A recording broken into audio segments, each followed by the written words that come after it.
Hi everyone. Welcome to my breathwork debrief for this week. This was session 22. Let me confirm.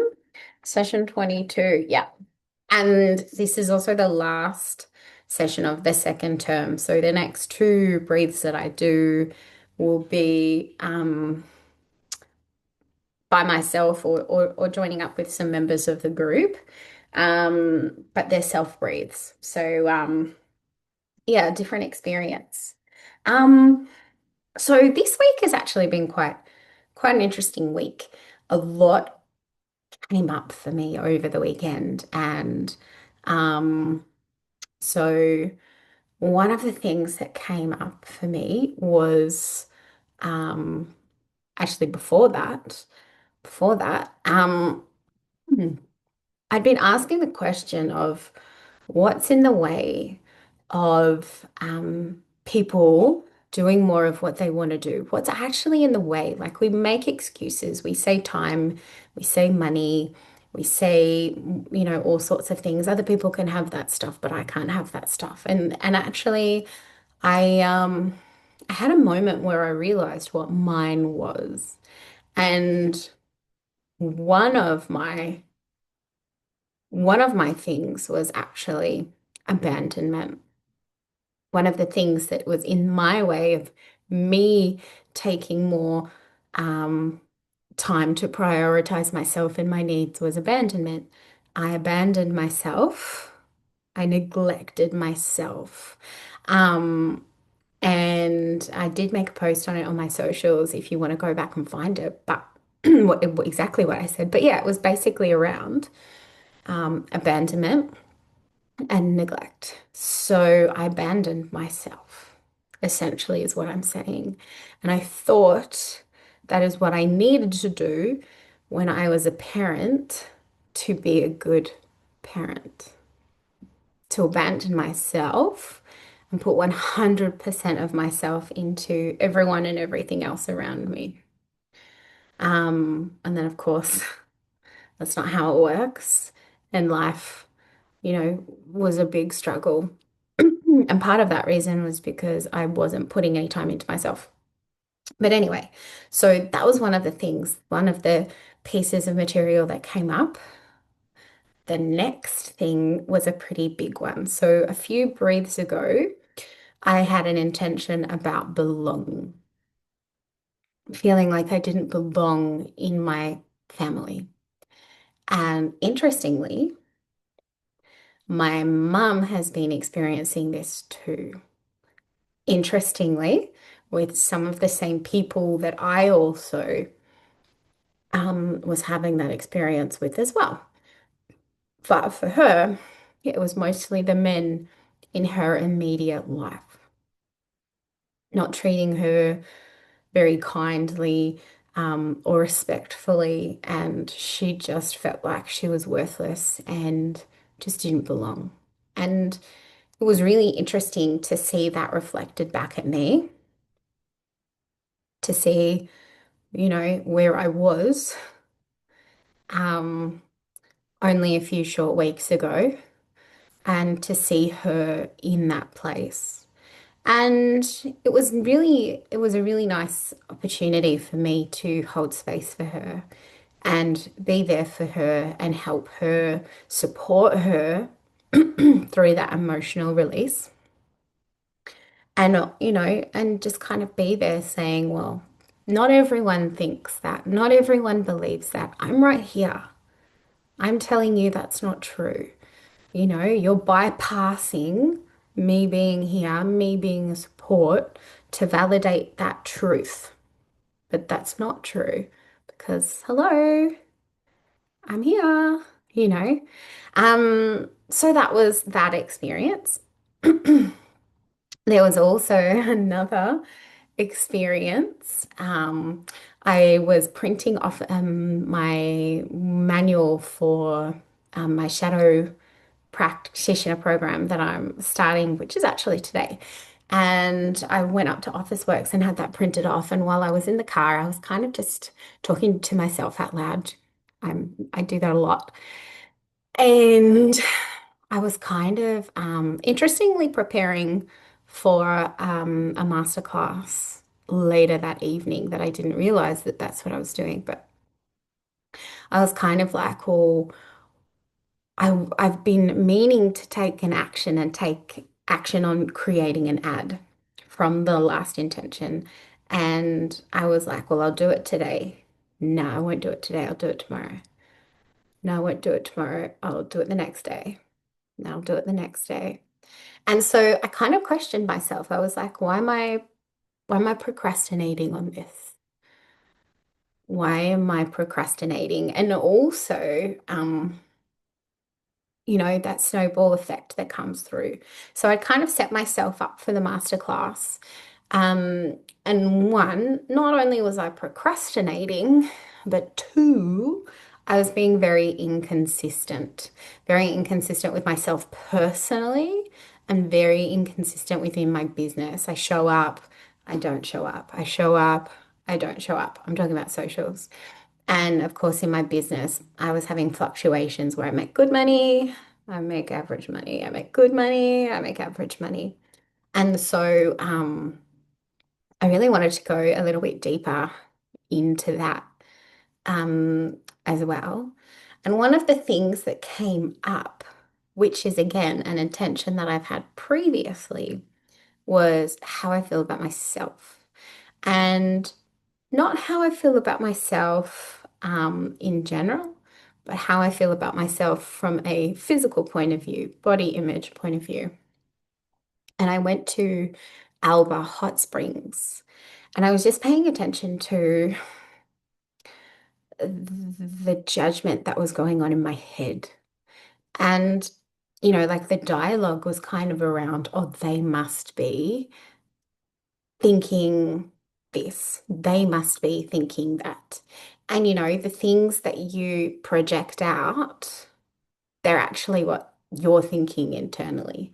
And so, yeah, it was an interesting experience where I wasn't judging anyone else, but I was being really overly critical of myself. No one was even looking at me. But in my head, I made it about me and my insecurities and blah, blah, blah.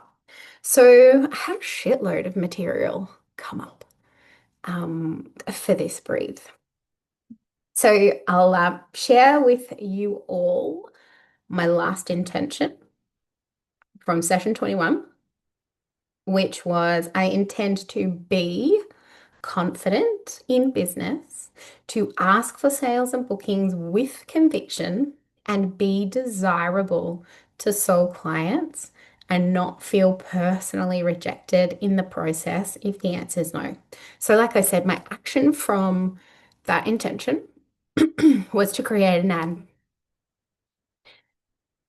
And I did eventually get around to pressing play on the ad. I did eventually get around to setting that up and I created an offer. So for anyone who booked a facial with me, they had a 15% discount on the skincare range behind me if they wish to purchase. So I guess kind of like a little incentive to purchase.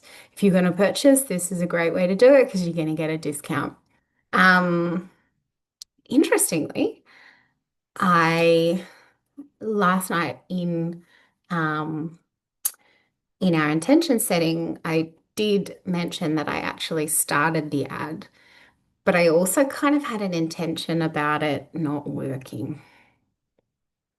And I really didn't feel like I was going to get anything out of it. I essentially had an intention around it not being successful.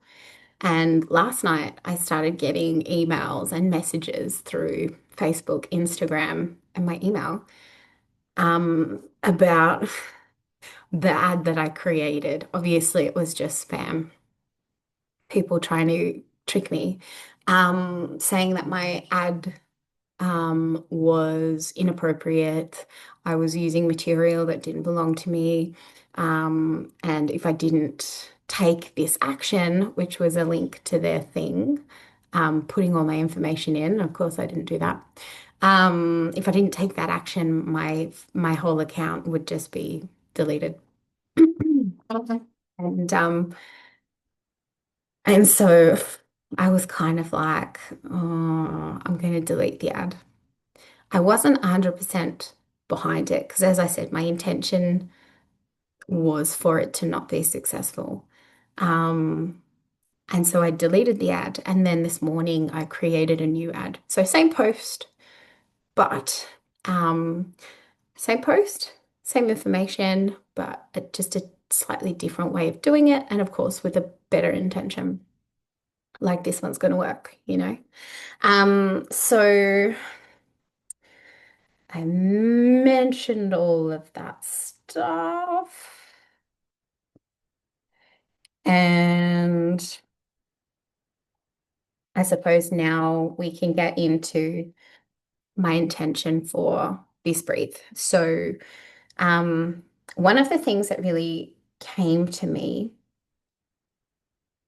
was this idea of not being consistent. And so I really wanted to make my intention around being consistent. And I'd kind of had a bit of a spiral of um, a bit of a spiral of self-doubt, a bit of a spiral of with this inconsistency thing, a bit of a spiral of self-doubt, a bit of a spiral of what am I afraid of? Am I in fear of failing or am I in fear of succeeding? Also, um, just um, yeah, self-doubt and starting to question that trust.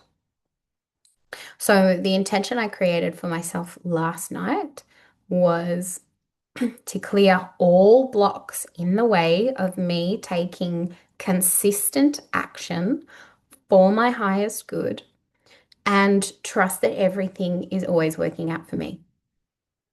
So the trust that everything is always working out for me is an intention that I've had previously, and I really wanted to bring it back in because, you know, as I was just mentioning, I was starting to feel a little bit of scarcity, insecurity, lack creeping in, and just putting that back out there that everything is always working out for me.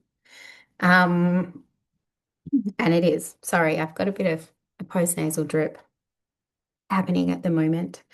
Um, so before I spoke out all of my stuff, I was still in this feeling of being really insecure. I was really feeling inward. I was really feeling dark. I was really feeling heavy and really down on myself. But then after talking through everything that happened, talking through all the material, um, I really felt myself open up. I really kind of felt this nervous, anxious excitement, this just opening in general in my energy and in my body, which was pretty awesome. And then I was second to create my intention. So there were another two people um, talking through their intentions and their week. And during the last one, the word abandonment popped back into my head, which was what I was talking about at the very beginning, and why I brought it up because it's very relevant. So, yeah, this idea of abandonment and feeling abandoned and abandoning myself. Um, so when we actually laid down for the breathe, I felt a lot of um, presence in my throat. Sometimes it kind of sat a little bit lower down at the top of my chest. Sometimes it was like really in my jaw, in my mouth, in my forehead, but it was very present right in my throat for the majority of my breathe. Um, my lower body, so my knees and my feet, they were actually feeling really cold. And I was getting these really subtle kind of sensations in my legs, but the overriding feeling was the cold. And things were kind of just running through my mind. Just kind of various things from talking out my intention, various things that happened throughout the week. Um, Nothing necessarily standoutish. I was also making mental notes of what was happening in my body. And every time I was taking mental notes of what was happening in my legs, and I'd say my legs were cold, nothing much else was happening. I would get this overriding, subtle, vibrational kind of feeling, pins and needles, this kind of like just making a point that cold wasn't the only thing that was happening. Other things were happening too. Um, Cold wasn't the overriding thing happening in my legs. Yeah, just kind of had things pass through my mind. At one point, I was feeling like I had a felt sense like I was sitting in the hammock outside, and above the hammock is a tree that comes over the fence. And so I was just looking up at the tree and watching the leaves float around in the sky. And that kind of moved on to an egg chair, like those hanging chairs. And I had this vision, this felt sense of me hanging in one of those hanging chairs, sitting in my build that we haven't even started yet, and taking consultations um, in this hanging chair, and it just felt really free and really flowy. And that then kind of turned into this imagery and felt sense of being in a float tank. And I've never been in a float tank, but it was kind of interesting where my mind was going with that. Like, and this kind of feels like this, and it kind of feels like this. And um, I was making um,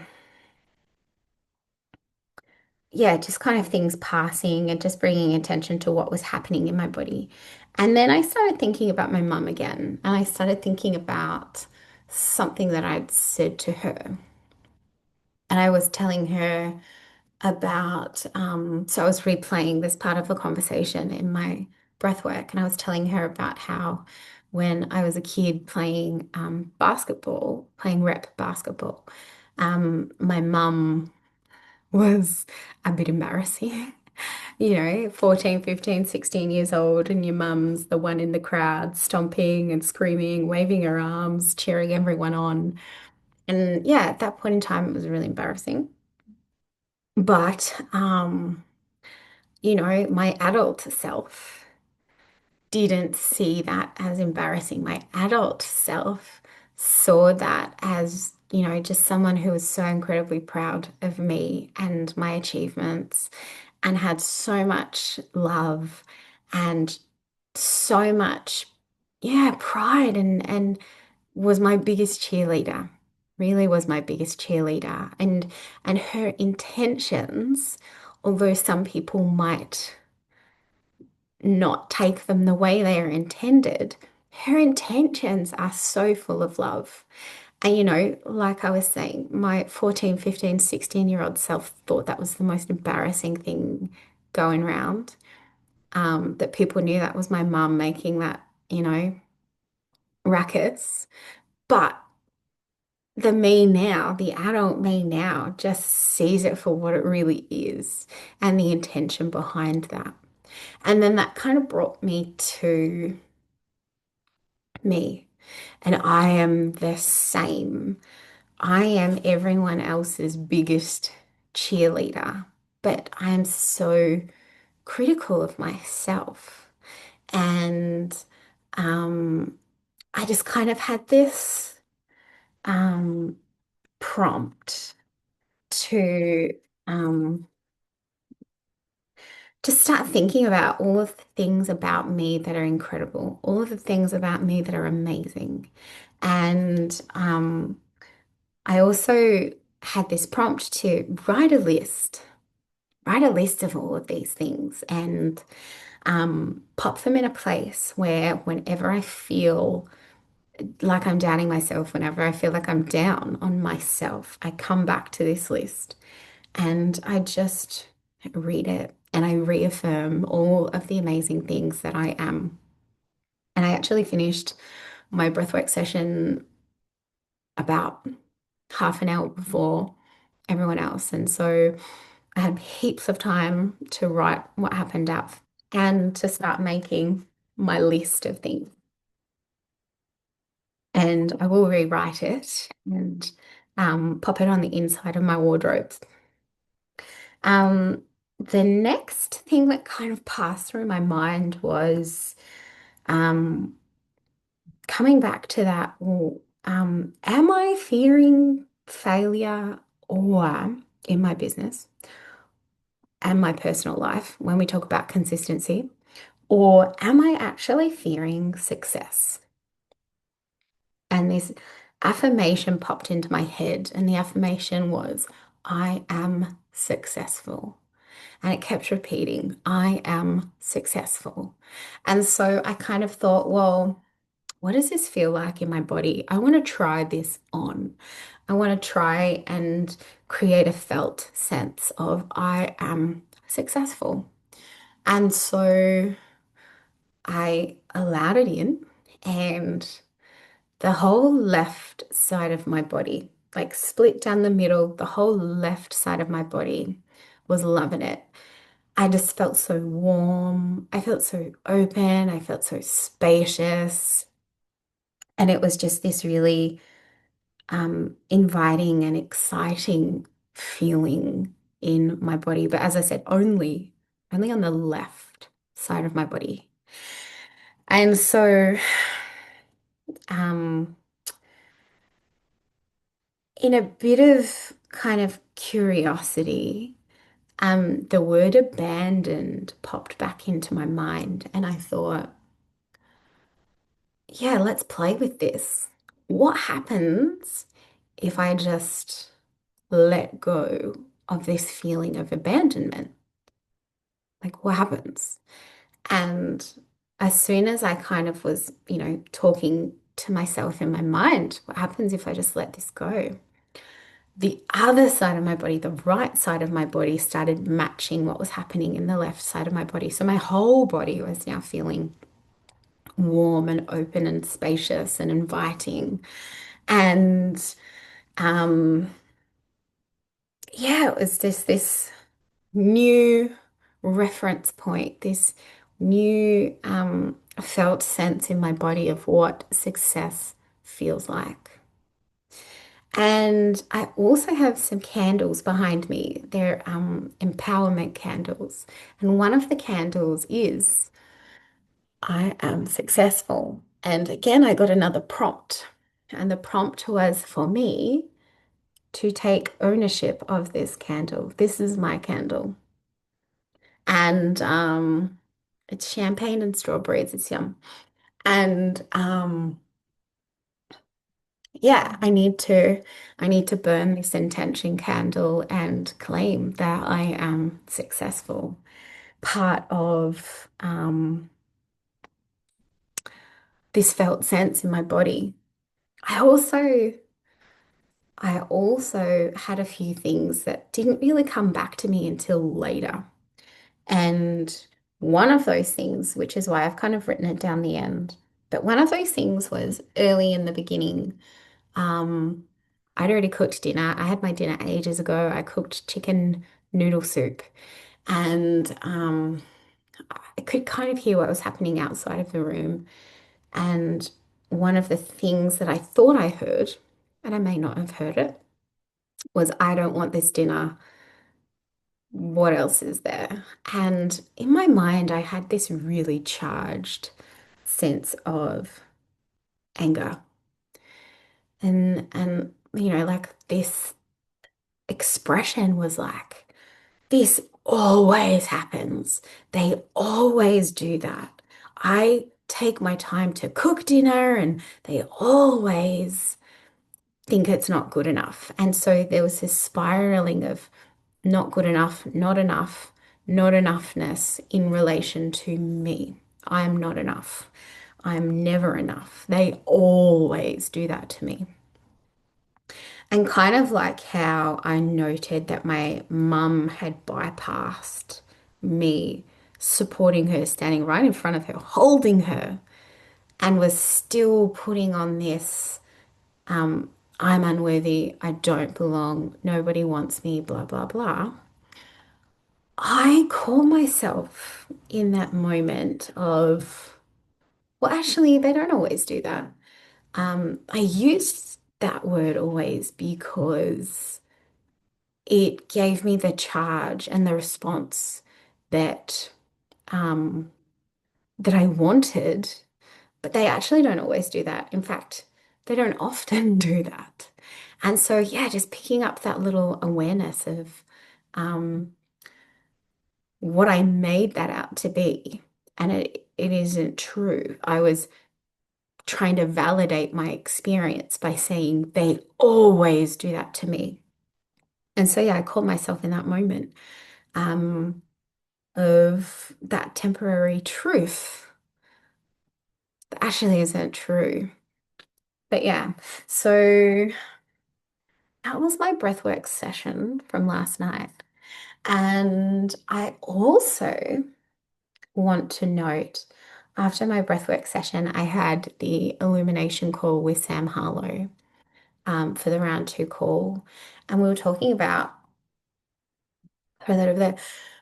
talking about how to best support your body. And the interesting thing is, and it's this consistency piece, right? I have a bachelor in nutritional medicine. I know exactly what to do. I know exactly how to do it. That's not my problem. My problem is taking the action and being consistent with that action. And one of the things I've been meaning to do since the beginning of this year was do 3-day fast. And I wanted to do a 3-day fast either on a monthly or a bi-monthly basis, just to reset my body, detox, reset, support my body. And, after the breathwork session and after all of the, um, talking about, it's really time to start supporting our bodies, I decided that I'm going to start my 3-day cleanse tonight, a water fast. And the reasons I told myself I couldn't start it yet was because I didn't know all the rules. I didn't know all of the rules, and I needed to know all of the rules before I could start. But then I never bothered to take action on what are the rules. I have a general idea of what I need to do, but I figure let's just go for it. Let's just start, and I'll have to figure out what the rules are before the end of the 3 days. I know most importantly, um, I can drink a black coffee if I wish, but it's otherwise water fast. And I obviously have to take my electrolytes during the fast. And then as you come out of the fast, what you eat is also really important. So I've bought myself some bones to make some stock. I'm going to cook myself up some veggies. So the first thing I'll have when I finish is some bones, some veggies, so some fiber, um, some nuts and seeds, and some fermented food. So maybe a bit of kefir or something like that. Um, so yeah, I've been really making bullshit excuses for myself for such a long time. Um, and yeah, as I said to Sam, this was the fire under my ass that I needed to get me started, to kick me in the direction of just do it. So, yeah, a bit of a long one this time because A lot happened in a few short days. A lot of material came up. But I'm also interested too. One of the other ladies had said she'd already started doing a detox, and she found it a um, very emotional thing to do as well. There was a lot of an emotional release um, as part of different sections of her cleanse. And so I thought, well, I really want to take note and write it all down, not just my physical experience, but my emotional experience too. So I feel like I'm going to have a lot to talk about in the next session as well. So as always, thank you so much for following on, for listening and to watch and for watching my breathwork debrief for session 22. So thanks again. Thanks for watching. Thanks for listening. And I will see you in the next video. So bye.